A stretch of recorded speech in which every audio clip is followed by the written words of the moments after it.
ಪತ್ನಿ ಶ್ರೀದೇವಿಯಿಂದ ಡಿವೋರ್ಸ್ ಅನ್ನ ಕೋರಿ ಅರ್ಜಿಯನ್ನ ಸಲ್ಲಿಕೆ ಮಾಡಿದ್ದಾರೆ. ಈಗಾಗಲೇ ನಾವು ಗಮನಿಸ್ತಾ ಇದ್ದೀವಿ, ಫ್ಯಾಮಿಲಿ ಕೋರ್ಟ್ನಲ್ಲಿ ಡಿವೋರ್ಸ್ಗಾಗಿ ಅರ್ಜಿಯನ್ನ ಸಲ್ಲಿಕೆ ಮಾಡಿದ್ದಾರಂತೆ ಯುವರಾಜ್ ಕುಮಾರ್ ಅವರು. ಪತ್ನಿಯಿಂದ ಅಗೌರವ, ಮಾನಸಿಕ ಕ್ರೌರ್ಯ ಉಂಟಾಗಿದೆ ಅನ್ನುವಂಥ ನಿಟ್ಟಿನಲ್ಲಿ ಇದರಿಂದ ಬೇಸತ್ತು ವಿಚ್ಛೇದನ ಪಡೆಯೋದಕ್ಕೆ ಮುಂದಾಗ್ತಾ ಇದ್ದಾರೆ. ವಿಚ್ಛೇದನದ ಅರ್ಜಿಯಲ್ಲಿ ಯುವರಾಜ್ ಕುಮಾರ್ ಉಲ್ಲೇಖವನ್ನ ಮಾಡಿದ್ದಾರೆ. ಯುವ ಪತ್ನಿ ಶ್ರೀದೇವಿ ಭೈರಪ್ಪ ಅವರಿಗೆ ಕೋರ್ಟ್ನಿಂದ ನೋಟಿಸ್ ಕೂಡ ಹೋಗಿದೆ. ಮುಂದಿನ ಜುಲೈ 4ನೇ ತಾರೀಕಿನ ಒಳಗಡೆ ವಿಚಾರಣೆಗೆ ಹಾಜರಾಗಿ ಅಂತ ದಿನಾಂಕವನ್ನು ಕೂಡ ನಿಗದಿ ಮಾಡಿದ್ದಾರೆ. ಫ್ಯಾಮಿಲಿ ಕೋರ್ಟ್ನಲ್ಲಿ ವಿಚಾರಣೆ ನಡೆಯುತ್ತೆ ಜುಲೈ 4ರಂದು. ಕೆಲ ತಿಂಗಳಿಂದ ಇಬ್ರು ಕೂಡ ಜೊತೆಯಾಗಿ ಕಾಣಿಸ್ಕೊಳ್ತಾ ಇಲ್ಲ, ವಾಸಿಸ್ತಾ ಇಲ್ಲ.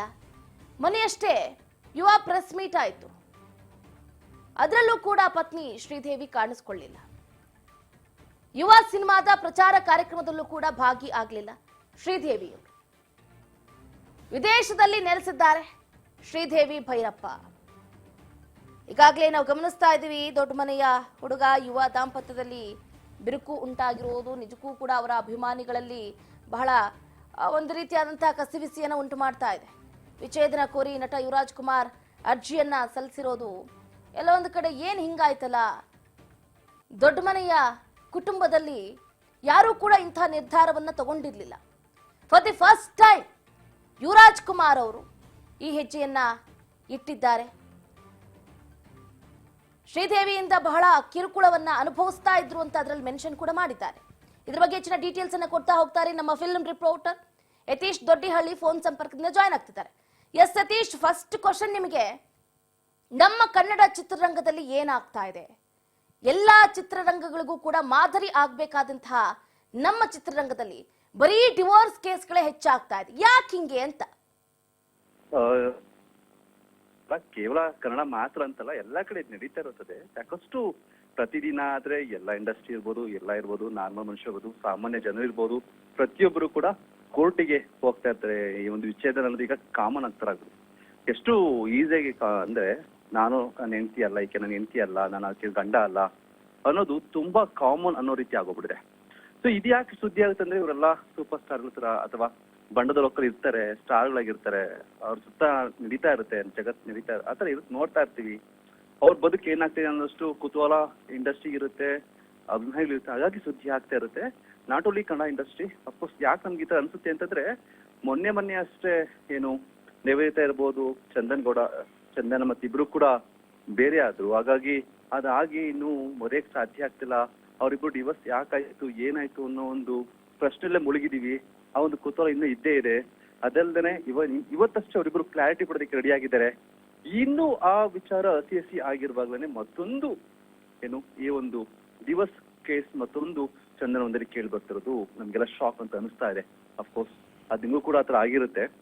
ಬಟ್ ಇದು ಗೊತ್ತಿರುವಂತ ವಿಚಾರ ಅಂದ್ರೆ, ಒಂದಷ್ಟು ಆತರ ಬಳಗದಲ್ಲಿ ಇರುವಂತವ್ರಿಗೆ, ಆತರ ಸ್ನೇಹಿತರಲ್ಲಿ ಇರುವಂತವ್ರಿಗೆ ಗೊತ್ತಿರುವಂತ ವಿಚಾರ. ನಮಗೂ ಕೂಡ ಈ ವಿಚಾರಗಳು 6 ಮಂತ್ ಇಂದಾನೆ ಬೆಳಕಿ ಬರ್ತಾ ಇತ್ತು. ಅವ್ರ ಫ್ಯಾಮಿಲಿ ಸಮಥಿಂಗ್ ಏನೋ ನಡೀತಾ ಇದೆ ಅನ್ನೋದು ಗೊತ್ತಿತ್ತು. ಆದ್ರೆ ಅಫಿಷಿಯಲ್ ಆಗಿ ಗೊತ್ತಾಗೋರ್ಗು ನಾವು ಸುಮ್ಮನೆ ಇತ್ತು. ಅವ್ರ ಫ್ಯಾಮಿಲಿ ಏನಾಗ್ತದೆ, ಏನ್ ಬಿಡ್ತಾ ಇದೆ. ನಾನು ಹೇಳ್ತಾ ಇದ್ದೆ ಅಂದ್ರೆ, ಯುವ ಸಿನಿಮಾ ಅದ್ಭುತ ಅಂದ್ರೆ ಆ ಸಿನಿಮಾಗೋಸ್ಕರ, ಆ ದಿನಕ್ಕೋಸ್ಕರ ಕಾಯ್ತಾ ಇದ್ರು, ಇಡೀ ಫ್ಯಾಮಿಲಿ ಕಾಯ್ತಾ ಇದ್ರು, ಎಲ್ಲ ಇದ್ರು. ಆದ್ರೆ ಸಿನಿಮಾ ರಿಲೀಸ್ ಆಗೋ ಟೈಮಲ್ಲಿ ಆ ಖುಷಿ ಇರಲ್ಲ, ಸಂಭ್ರಮ ಇಲ್ಲ. ಒಂದ್ ಕಡೆ ಭಯ, ಒಂದ್ ಕಡೆ ಖುಷಿ ಜೊತೆಗೆ ಭಯ ಕೂಡ ಅವ್ರನ್ನ ಆವರಿಸ್ಕೊಂಡಿತ್ತು. ಸೊ ಅದನ್ನ ನಾವು ಅಬ್ಸರ್ವ್ ಮಾಡ್ತಾ ಇದ್ವು. ಯಾಕೆಂತಂದ್ರೆ ಸಿನಿಮಾದ ಮುಹೂರ್ತದ ಸಮಯದಲ್ಲಿ ಶ್ರೀದೇವಿ ನಿಂತ್ಕೊಂಡು ಎಲ್ಲ ಕೆಲಸ ಮಾಡ್ತಾ ಇರ್ತಾರೆ. ಅಂದ್ರೆ ಯುವರಾಜ್ ಅವರ ಹೆಂಡತಿ ಎಲ್ಲಾ ಕೆಲಸವನ್ನ, ಮುಹೂರ್ತದ ಕೆಲಸಗಳನ್ನ ನೋಡ್ಕೊಳ್ತಾ ಇರ್ತಾರೆ. ಬಟ್ ರಿಲೀಸ್ ಅಷ್ಟೊತ್ತಿಗೆ ಕೇವಲ 1.5 years ಅಷ್ಟೊತ್ತಿಗೆ ಜೊತೆಗೆ ಇಲ್ಲ ಅಂತಂದ್ರೆ, ಯಾಕೆ ಬಂದಿಲ್ಲ?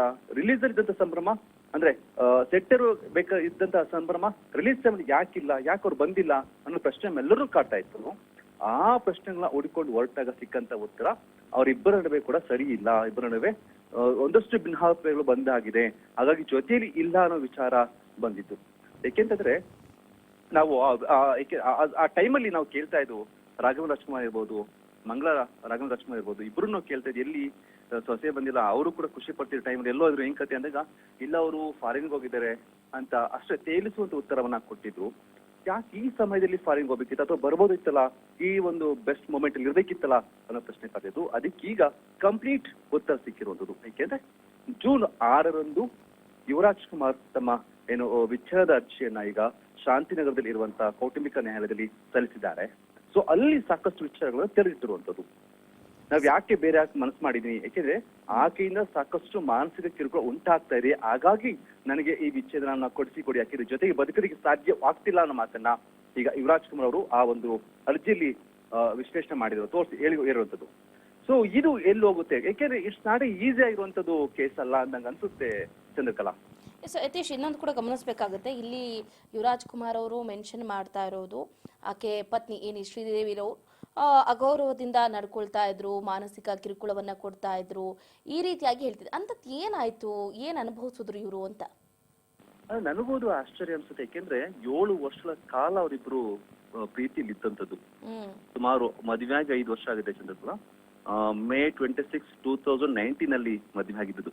ಮದ್ವೆಗೆ ಕೂಡ ಅವ್ರ ಫ್ಯಾಮಿಲಿ ಯಾರು ಇಷ್ಟಪಟ್ಟಿರ್ಲಿಲ್ಲ. ಅಂದ್ರೆ ಅವ್ರ ಅಪ್ಪ ಅಮ್ಮ ಇರ್ಬೋದು, ಶಿವರಾಜ್ ಕುಮಾರ್ ಇರ್ಬೋದು, ಎಲ್ಲರೂ ಕೂಡ ಆ ಒಂದು ವಿಚಾರದಲ್ಲಿ ಈ ಹುಡುಗಿ ಬೇಡ, ನನ್ಗೆ ಮದ್ವೆ ಬೇಡ ಅನ್ನೋ ಒಂದು ವೇನಲ್ಲಿ ಎಲ್ಲರೂ ಇದ್ದಿದ್ದು. ಆದ್ರೆ ಅಪ್ಪು ಮುಂದೆ ನಿಂತ್ಕೊಂಡು ಮದ್ವೆಯನ್ನ ಮಾಡಿದ್ದು. ಇಲ್ಲ, ಏನಾಗಲ್ಲ, ಸರಿಯಾಗುತ್ತೆ ಬಿಡಿ. ಯಾಕೆಂದ್ರೆ ಆ ಹುಡುಗಿ ಅಂದ್ರೆ ಶ್ರೀದೇವಿಯವರು ಬಂದಿದ್ದು ಡಾಕ್ಟರ್ ರಾಜ್ ಅಕಾಡೆಮಿ ಏನಿದೆ ಅಲ್ಲಿಗೆ ಕೆಲಸಕ್ಕೋಸ್ಕರ ಕೆಲ್ಸಕ್ಕೆ ಬಂದ್ಮೇಲೆ ಇವ್ರ ನಡುವೆ ಸ್ನೇಹ ಆಯ್ತು, ಅವ್ರ ಪ್ರೀತಿ ದೊರೆತು ಆ ನಂತರ ಮದ್ವೆಗೆ ಆ ಸ್ಟೆಪ್ ಔಟ್ ಆಗಿರುತ್ತದು. ಸೊ ಹಾಗಾಗಿ ಅಪ್ಪುನೇ ನಿಂತ್ಕೊಂಡು ಇದನ್ನ ಪುನೀತ್ ರಾಜ್ಕುಮಾರ್ ನಿಂತ್ಕೊಂಡು ಇದನ್ನ ಮದ್ವೆನ ಮಾಡ್ತಾರೆ. ತುಂಬಾ ಚೆನ್ನಾಗಿ ಇತ್ತು. ಆ ಟೈಮಲ್ಲೂ ಕೂಡ ಎಲ್ಲಾ ಕಡೆ ಕೂಡ ಇಬ್ರು ಹೊಂದಾಣಿಕೆಯಿಂದ ಬರ್ತಿದ್ರು, ಹೋಗ್ತಿದ್ರು.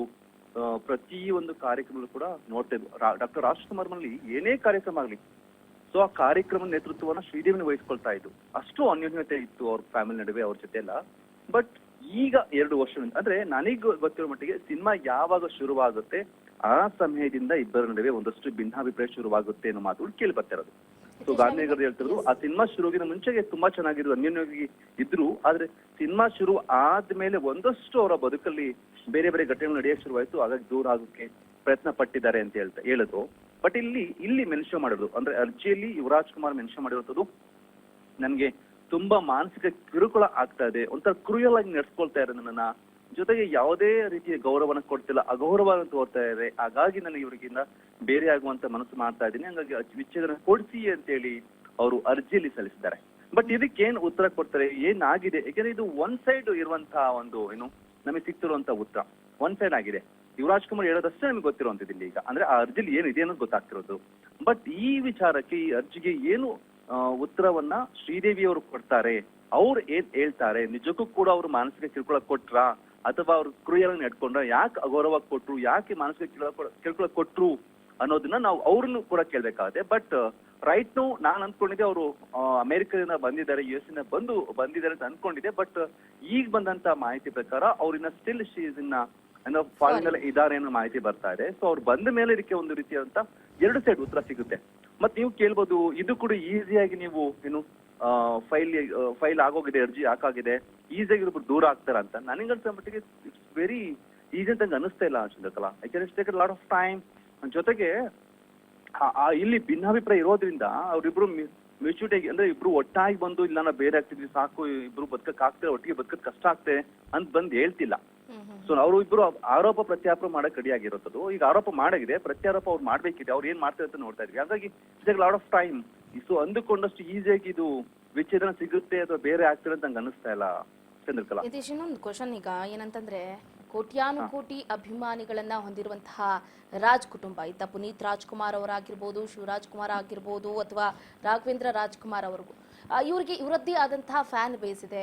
ಅದರಲ್ಲೂ ಮುಖ್ಯವಾಗಿ ಯುವರಾಜ್ ಕುಮಾರ್ ಅವ್ರಿಗೂ ಕೂಡ ಇತ್ತೀಚಿನ ದಿನಗಳಲ್ಲಿ ಅಂದ್ರೆ ಬಹಳ ದೊಡ್ಡ ಮಟ್ಟದಲ್ಲಿ ಇವ್ರಿಗೂ ಕೂಡ ಒಂದು ಫ್ಯಾನ್ ಫಾಲೋವಿಂಗ್ ಅನ್ನೋದು ದಿನದಿಂದ ದಿನಕ್ಕೆ ಹೆಚ್ಚಾಗ್ತಾನೆ ಇದೆ. ಈಗಷ್ಟೇ 1-2-3 ಚಿತ್ರಗಳನ್ನ ಮಾಡಿರುವಂತಹ ನಾಯಕ ಈ ರೀತಿಯಾದಂತಹ ನಿರ್ಧಾರವನ್ನ ತಗೊಳ್ತಾ ಇದ್ದಾರೆ. ಇದರಿಂದ ಅವರ ಅಭಿಮಾನಿಗಳಿಗೆ ಎಷ್ಟು ನೋವಾಗ್ಬೋದು ಅಂತ. ಅಫ್ಕೋರ್ಸ್, ಏಕೆಂತಂದ್ರೆ ಚಂದ್ರಕಲಾ, ಡಾಕ್ಟರ್ ರಾಜ್ಕುಮಾರ್ ಫ್ಯಾಮಿಲಿ ಅಂತಂದ್ರೆ ಎಲ್ಲರೂ ಕೈ ಮುಗಿತಾರೆ. ಹಬ್ಬ ಅವರ ತರ ಫ್ಯಾಮಿಲಿ ತರ ಇರಬೇಕು, ಅವ್ರ ತರ ಬದುಕಬೇಕು. ಡಾಕ್ಟರ್ ರಾಜ್ಕುಮಾರ್ ಸಿನಿ ಜೀವನ ಎಷ್ಟು ಚೆನ್ನಾಗಿದೆಯೋ ಅವರ ಬದುಕು ಕೂಡ ಅಷ್ಟೇ ನಮ್ಗೆಲ್ಲರೂ ಕೂಡ ಸ್ಫೂರ್ತಿಯಾಗಿರುವಂತದ್ದು. ಪ್ರತಿಯೊಬ್ಬರಿಗೂ ನಾವು ಹೀಗೆ ಬದುಕಬೇಕು ಅಂತ ಹೇಳಿಕೊಟ್ಟಂತವ್ರು. ಅವರು ಏನೊಂದು ದಾರಿಯನ್ನು ತೋರಿಸಿದ್ರು ಅದೇ ದಾರಿಯಲ್ಲಿ ಕೂಡ ಶಿವರಾಜ್ ಕುಮಾರ್ ಇರ್ಬೋದು, ಪುನೀತ್ ರಾಜ್ಕುಮಾರ್ ಇರ್ಬೋದು, ರಾಘವೇಂದ್ರ ರಾಜ್ಕುಮಾರ್ ಇರ್ಬೋದು, 3 ಜನ ಕೂಡ ನಡೀತಾ ಇರೋದು. ಎಲ್ಲೂ ಕೂಡ ತಂದೆ ಏನ್ ಹೇಳಿದಾರೆ ಅದನ್ನ ನಾವು ಪಾಲಿಸ್ತೀವಿ, ಅಪ್ಪ ಇಲ್ದೇ ಇರೋ ಕೂಡ ಅವ್ರ ಆದರ್ಶ ನಾವು ಪಾಲಿಸ್ತೀವಿ ಅಂತ ಹೇಳ್ಕೊಂಡು ಹೋದಂತವ್ರು. ಸೊ ಹಾಗಾಗಿ ನೋಡಿ, ಇವತ್ತು ಡಾಕ್ಟರ್ ರಾಜ್ಕುಮಾರ್ ಇಲ್ಲ ಅಂದ್ರೂ ಕೂಡ ನಾವು ಅವ್ರನ್ನ ನೆನಪಿಸ್ಕೊಳ್ತೀವಿ, ಅವ್ರನ್ನ ಪ್ರತಿದಿನ ಅವ್ರ ಬಗ್ಗೆ ಮಾತಾಡ್ತೀವಿ. ಇವತ್ತು ಅಪ್ಪು ನಮ್ ಜೊತೆ ಇಲ್ಲ, ಬಟ್ ಆದ್ರೂ ಕೂಡ ಅವರ ಆದರ್ಶದ ಬದುಕು ನಮ್ಮ ಜೊತೆಗಿರುವಂತದ್ದು. ಆದ್ರೆ ಅಂತಹ ಮನೆತನದ ಹುಡುಗ ಇವತ್ತ ಬೇರೆ ಆಗ್ತಿದೆ ಅಂದ್ರೆ ಮದ್ವೆ ಬದುಕನ್ನ ಬೇರೆ ತರ ಆಗ್ತಿದೆ, ಅಥವಾ ಅವರ ಮನೆಯಲ್ಲಿ ಕೂಡ ಈ ತರ ಆಗ್ತಿದೆ ಅಂದಾಗ ಸ್ವಲ್ಪ ಬೇಸರ ಆಗುತ್ತೆ. ಮತ್ತು ನಿಮ್ಗೆ ಅನ್ಸೋದು ಏನಂದ್ರೆ ಏನಾದ್ರು ಅವರ ಕರಿಯರ್ಗೆ ಏನಾದ್ರು ಪೆಟ್ಟು ಬೀಳ್ಬೋದು ಅಂತ. ಸ್ಟಾರ್ಟಿಂಗ್ ಬಿದ್ದೇ ಬೀಳುತ್ತೆ. ಯಾಕೆ ಅಂತಂದ್ರೆ ಏನಕ್ಕೆ ಅಂತಂದ್ರೆ ಈಗಷ್ಟೇ ಒಂದು ಸಿನಿಮಾ ರಿಲೀಸ್ ಆಗಿರುವಂತದ್ದು. ಸೊ ಏನ್ ಅಭಿಮಾನಿಗಳು ಏನ್ ಅನ್ಕೊಳ್ತಾ ಇರ್ತಾರೆ, ಓಕೆ ನಮ್ಮ ಹೀರೋ ಹಿಂಗೆ, ನಮ್ಮ ಹೀರೋ ಆತರ ಸ್ಫೂರ್ತಿ ಅಂತ ಮಾತಾಡ್ಕೊಳ್ತಿದ್ದಾರೆ. ಯಾವಾಗ ಈ ತರ ವಿಚಾರಗಳು ಆದಾಗ ಅವರು ಒಂದ್ ಸ್ವಲ್ಪ ಬ್ರೇಕ್ಔಟ್ ಆಗುತ್ತೆ. ಏನಾಗ್ತಿದೆ, ಯಾಕೆ ಈ ತರ ಆಯ್ತು, ದೊಡ್ಡ ಮನೇಲಿ ಯುವರಾಜ್ ಕುಮಾರ್ ಈ ತರ ಮಾಡ್ಕೊಬಿಟ್ರಾ, ಸೊ ನೆಕ್ಸ್ಟ್ ಹೇಗಿರುತ್ತೆ, ಏನ್ ಮಾಡ್ಕೊಳ್ತಾರೆ, ಅವರ ಬದುಕಿನ ಚಿತ್ರಣ ಏನ್ ಆಗ್ಬೋದು, ಈ ತರ ಒಂದು ಪ್ರಶ್ನೆ ಅವರು ಇರುತ್ತೆ Chandrakala. So thank you Yathish Doddihalli, ನಿಮ್ಮ ಕಂಪ್ಲೀಟ್ ಮಾಹಿತಿಗಾಗಿ. ಒಟ್ಟಾರೆಯಾಗಿ ಈಗಾಗಲೇ ನಾವು ಗಮನಿಸ್ತಾ ಇದ್ದೀವಿ, ಯುವ ಹಾಗೂ ಶ್ರೀದೇವಿ 4 ವರ್ಷಗಳ ಹಿಂದೆ ವಿವಾಹ ಆಗಿದ್ರು. ಅನೇಕ ಸೆಲೆಬ್ರಿಟಿಗಳು ಕೂಡ ಇವರ ವಿವಾಹದಲ್ಲಿ ಭಾಗಿಯಾಗಿದ್ರು. ಇವರದ್ದು ಲವ್ ಮ್ಯಾರೇಜ್. ಮದುವೆ ಬಳಿಕ ರಾಜ್ಕುಮಾರ್ ಅಕಾಡೆಮಿನ ಶ್ರೀದೇವಿ ಅವರೇ ನಡೆಸ್ಕೊಂಡು ಹೋಗ್ತಾ ಇದ್ರು.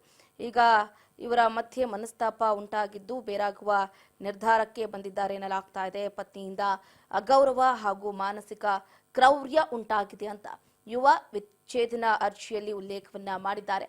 ಸದ್ಯ ಈಗ ಏನು ಸಮನ್ಸ್ ಜಾರಿ ಮಾಡಿ ಜುಲೈ 4ಕ್ಕೆ ಪ್ರಕರಣ ಮುಂದೂಡಲಾಗಿದೆ. ಸದ್ಯ ಶ್ರೀದೇವಿ ಅಮೆರಿಕದಲ್ಲಿ ಇದ್ದಾರೆ ಅನ್ನುವಂತಹ ಮಾಹಿತಿಯು ಕೂಡ ಲಭ್ಯ ಆಗ್ತಾ ಇದೆ. ಯುವ ಈಗ ತಾನೇ ಈ ಚಿತ್ರರಂಗದಲ್ಲಿ ಚಾಪನ್ನ ಮೂಡಿಸ್ತಾ ಇದ್ರು, ಗುರುತಿಸ್ಕೊಳ್ತಾ ಇದ್ರು. ಇತ್ತೀಚೆಗೆ ಅವರ ನಟನೆಯ ಯುವ ಸಿನಿಮಾ ರಿಲೀಸ್ ಆಗಿ ಮೆಚ್ಚುಗೆಯನ್ನು ಕೂಡ ಪಡ್ಕೊಂಡಿತ್ತು. ಅಷ್ಟರಲ್ಲಾಗಲೇ ಈಗಾಗಲೇ ಒಂದು ನಿರ್ಧಾರವನ್ನ ಕೈಗೊಳ್ತಾ ಇದ್ದಾರೆ ಯುವರಾಜ್ ಕುಮಾರ್ ಅವರು. ಒಟ್ಟಾರೆಯಾಗಿ ಮಾದರಿ ಆಗಬೇಕಾಗಿದ್ದಂತಹ ನಟ ನಟಿಯರೇ ಇಂತಹ ಡಿವೋರ್ಸ್ ಅನ್ನುವಂತಹ ಕೂಪಕ್ಕೆ ಬೀಳ್ತಾ ಇದ್ದಾರೆ. ಅವರ ಅಭಿಮಾನಿಗಳಿಗೆ ನಿಜಕ್ಕೂ ಕೂಡ ಇದು ಅರಗಿಸಿಕೊಳ್ಳಲಾದಂತಹ ಘಟನೆಗಳು ಅಂತಾನೆ ಹೇಳ್ಬೋದು. ಎಲ್ಲರೂ ಕೂಡ ನಮ್ಮ ನಟ ನಟಿಯರು ಚೆನ್ನಾಗಿರ್ಲಿ, ಅವ್ರು ಖುಷಿಯಾಗಿರ್ಲಿ, ಅವರ ಸಿನಿಮಾಗಳು ಹೆಚ್ಚೆಚ್ಚು ಬರಲಿ, ನಾವು ಅವರನ್ನ ಎಲ್ಲಾದ್ರಲ್ಲೂ ಹೆಂಗೆ ಅಂತಂದ್ರೆ ಈಗ ಒಬ್ಬ ನಟ ಏನ್ ಮಾಡ್ತಾನೆ ಅದನ್ನ ಅಭಿಮಾನಿಗಳು ಕೂಡ ಮಾಡ್ತಾರೆ. ಈಗ ಇರೋದು ಟ್ರೆಂಡ್ ಅಷ್ಟೇನೆ, ಅವರನ್ನ ನೋಡಿ ನಾವು ಕಲಿತೀವಿ. ಅದು ರಾಜಕಾರಣಿಗಳಾಗಿರ್ಬೋದು ಅಥವಾ ನಟ ನಟಿಯರಾಗಿರ್ಬೋದು, ಒಳ್ಳೇದು ಅಂತಂದ್ಮೇಲೆ ಎಲ್ಲರೂ ಕಲಿತಾರೆ. ಬಟ್ ಇವರನ್ನ ಫಾಲೋ ಮಾಡ್ತಾ ಇರುವಂತಹ ಕೋಟ್ಯಾನುಕೋಟಿ ಜನತೆಯು ಕೂಡ ಅಡ್ಡದಾರಿಯನ್ನ ಹಿಡಿಯಲ್ಲ ಅನ್ನೋದಕ್ಕೆ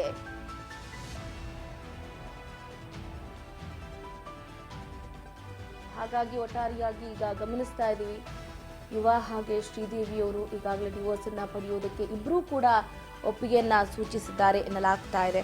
ಒಟ್ಟಾರೆಯಾಗಿ ಕನ್ನಡ ಚಿತ್ರರಂಗದಲ್ಲಿ ಈ ರೀತಿಯಾದಂತಹ ಪ್ರಕರಣಗಳು ಸ್ಟಾಪ್ ಆದರೆ ಸಾಕು ಅಂತಾನೆ ಅಂದ್ಕೋಬೇಕು. ಯಾಕಂದ್ರೆ ಇತ್ತ ನಿವೇದಿತಾ ಗೌಡ ಹಾಗೆ ಚಂದನ್ ಶೆಟ್ಟಿ ಅವರ ಡಿವೋರ್ಸ್ ಕೇಸ್ಗೆ ಇನ್ನೂ ಕೂಡ ಕಾರಣ ಏನು ಅಂತಾನೆ ಗೊತ್ತಿಲ್ಲ. ಅವರು ಕೂಡ ಇವತ್ತು ಕ್ಲಾರಿಟಿಯನ್ನ ಕೊಡೋದಕ್ಕೆ ಮಧ್ಯಾಹ್ನ 3:30ಕ್ಕೆ ಜಂಟಿ ಸುದ್ದಿಗೋಷ್ಠಿಯನ್ನ ಮಾಲ್ ಒಂದರಲ್ಲಿ ಕರೆದಿದ್ದಾರೆ. ಅದರ ನಡುವೆನೇ ಈತ ಯುವರಾಜ್ ಕುಮಾರ್ ಹಾಗೆ ಶ್ರೀದೇವಿಯವರ ನಡುವೆ ಬಿರುಕು ಮೂಡಿರೋದು ಬಹಳ ಅಂದ್ರೆ ಬಹಳ ನೋವನ್ನ ಉಂಟು ಮಾಡ್ತಾ ಇದೆ.